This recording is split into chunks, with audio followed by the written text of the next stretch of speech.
रावण ने कठोर तपस्या करके भगवान शिव को प्रसन्न किया। रावण ने शिवजी से वरदान में मांगा कि वह कैलाश छोड़कर लंका में निवास करे ताकि लंका हमेशा अजय रहे।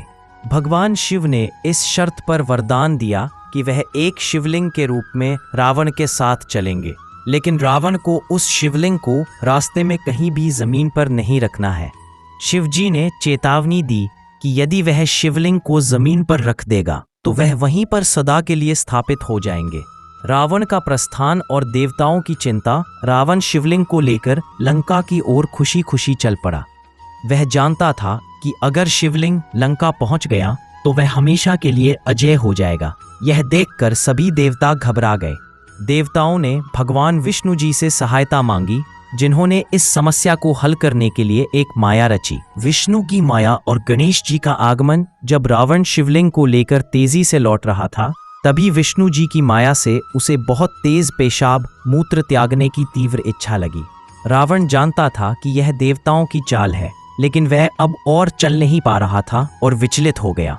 तभी वहां एक छोटा बालक आया जो वास्तव में गणेश। मजबूर होकर रावण ने बालक से कहा कि इसे थोड़ी देर के लिए पकड़ना, मैं अभी आता हूँ, और इसे जमीन पर मत रखना वरना तुम्हें पाप लगेगा।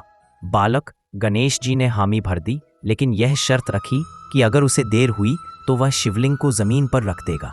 शिवलिंग का धरती पर स्थापित होना। रावण मूत्र त्यागने के लिए चला गया, लेकिन देवताओं की माया के कारण उसकी पेशाब रुकी नहीं।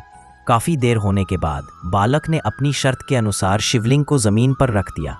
जैसे ही शिवलिंग ने जमीन को छुआ, भगवान शिव वहीं पर विराजमान स्थापित हो गए। जब रावण वापस आया तो उसने शिवलिंग को जमीन पर पड़ा देखा। रावण का असफल प्रयास। क्रोधित रावण ने अपनी पूरी ताकत लगाकर शिवलिंग को उठाने की कोशिश की। लाख प्रयासों के बाद भी वह शिवलिंग को हिला तक नहीं सका। वर्तमान स्थान आज वही शिवलिंग कर्नाटक के गोकर्ण महाबलेश्वर मंदिर में विराजमान है। क्या आपने चैनल को सब्सक्राइब नहीं किया? अभी सब्सक्राइब कीजिए और कमेंट में हर हर महादेव जरूर लिखें।